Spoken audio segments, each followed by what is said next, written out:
You know, it's really great to be back home here in downtown Atlanta at the Center for Civil and Human Rights, and Kevin and Margaret Hines, the ripple effect of hope and recovery. I'm just so proud to be here. Yes, I can. The year was 1965, and the album, If I Ruled the World. And the lyrics went like this: yes, I can. Suddenly, yes, I can. Gee, I'm afraid to go on has turned into yes, I can. Wind me up and watch me fly. A regular sunburned Superman eye. Are you ready? I can climb Everest. Yes, I can. I can fight all night and never rest. Yes, I can. The words are exuberant. They're indomitable. And they came from someone who usually heard from society a different message. One of no. No, you can't. Sammy Davis Jr.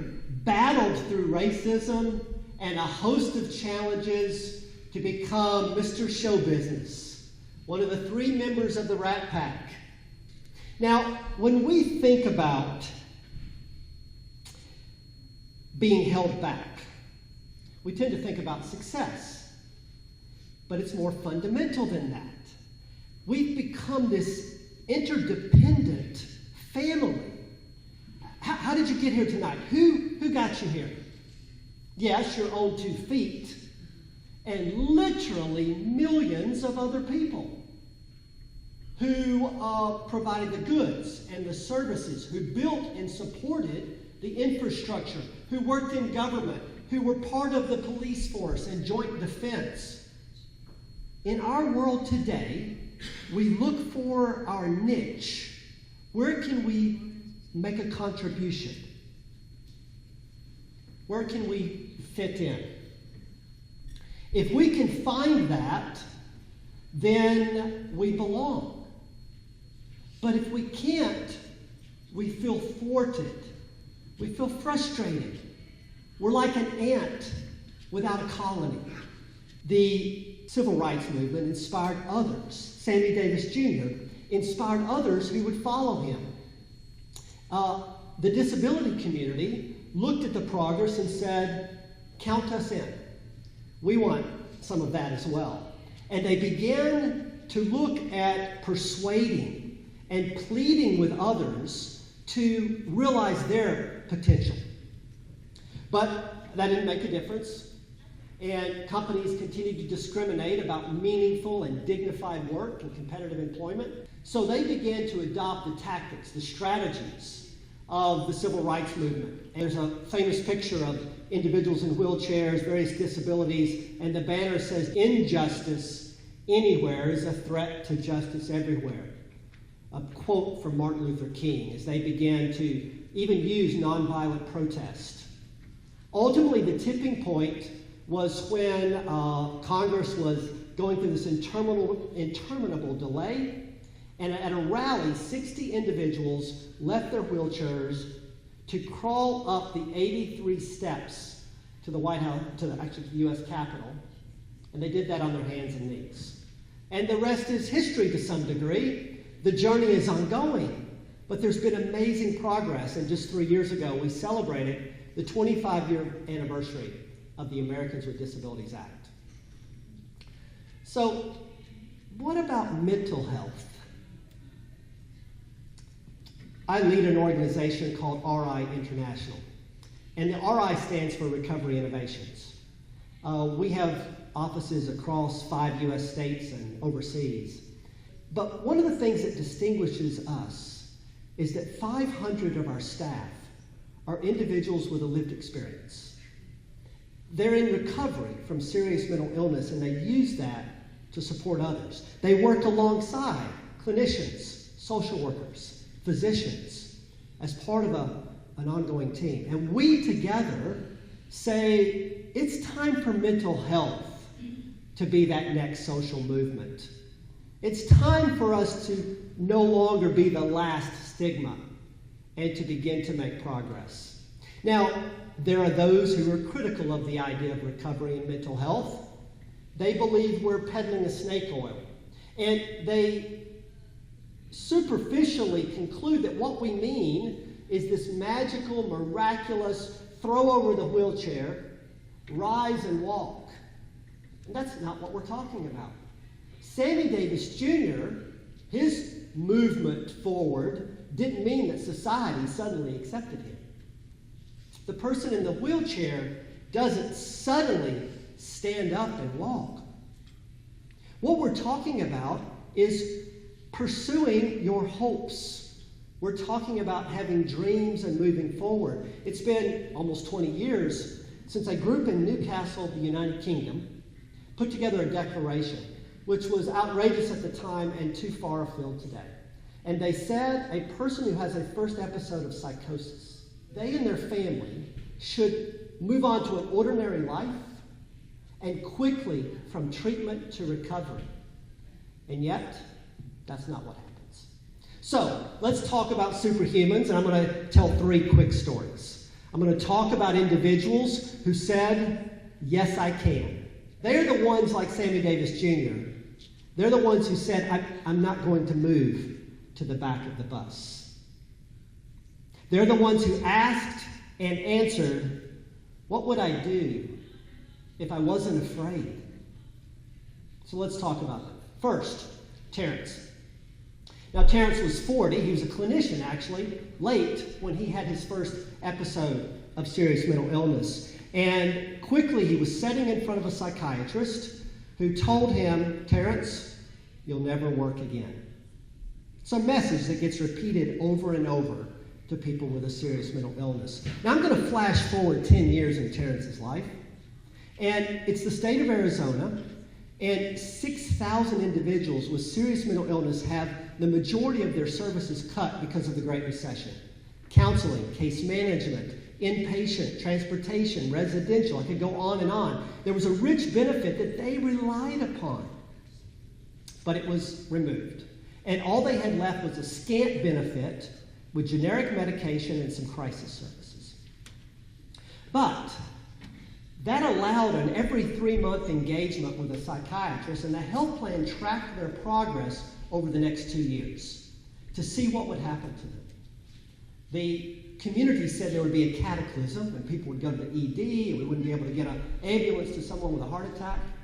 But what actually happened? 90% of those individuals with $100 million in medical and clinical supports no longer available, 90% fared slightly better. They did slightly better. Terrence, to some degree, believes that when you're in the passenger seat and people don't expect much and someone else is driving, you can only achieve so much. But when you're forced to get into that driver's seat, something different happens. So at the end of the recession, the governor restored $60 million to the state, and the health plans decided to do something different. They added back some medical and clinical services, but they hired hundreds of peer and family roles. And Terrence, who was at this point traveling the world, talking to leaders about peer supports and how to recruit and equip and support a peer workforce, went back to the clinic where he had been told he would never work again. And in the audience of leaders in that clinic that he was preparing to train and support other peers was the psychiatrist who had told him he would never work again. Second story, Joyce.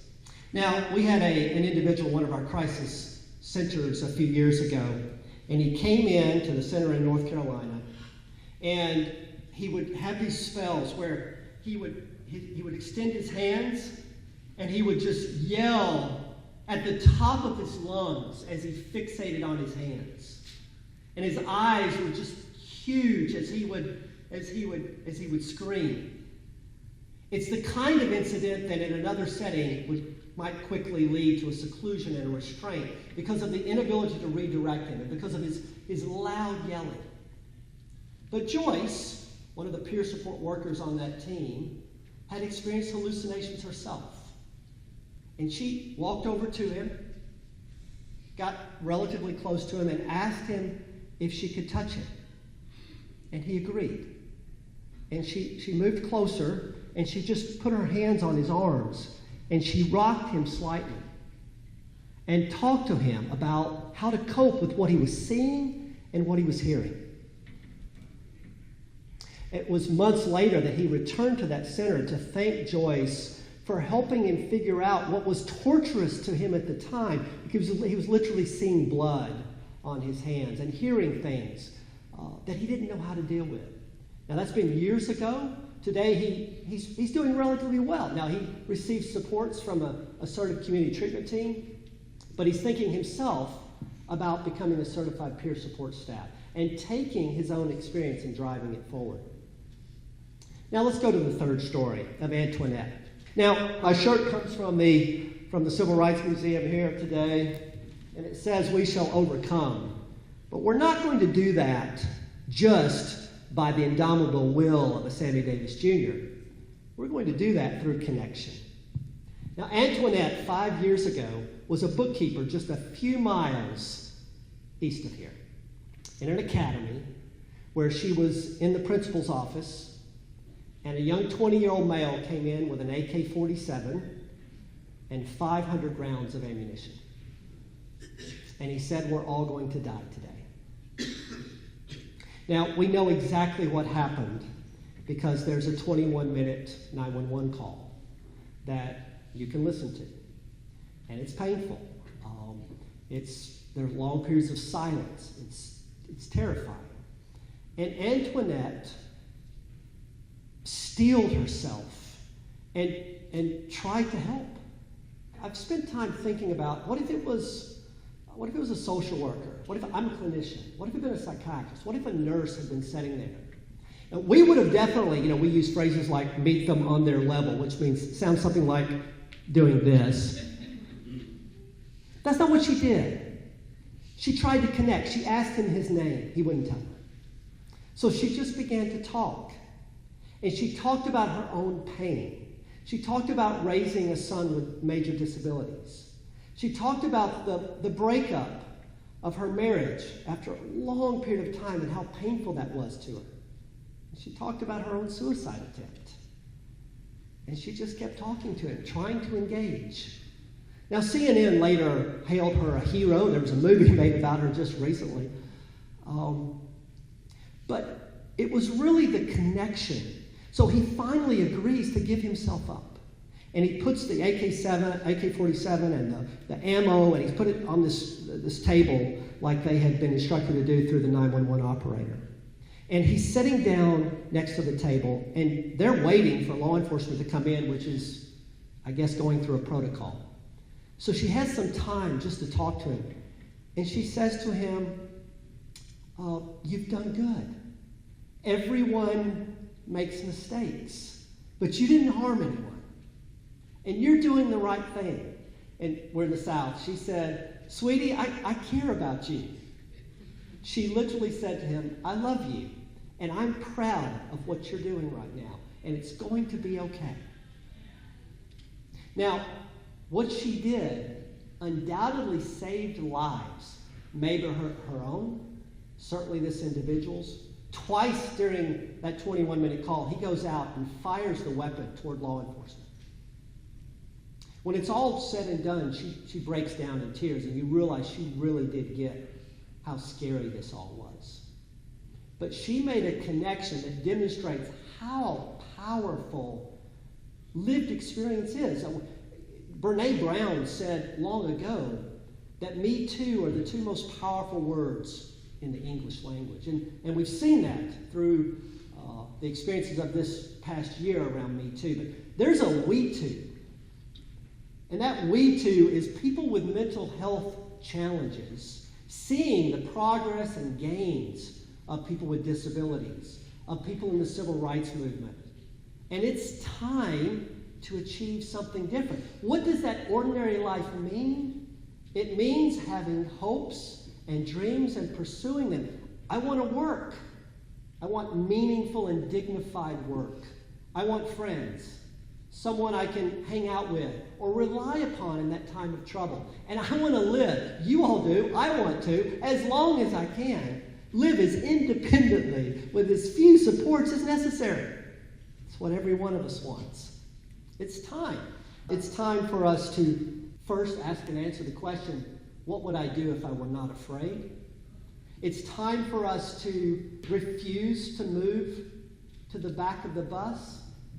It's time for us to say, yes, I can. Yes, I can. Yes, I can. Something in my blood sings, yes, we can. Thank you.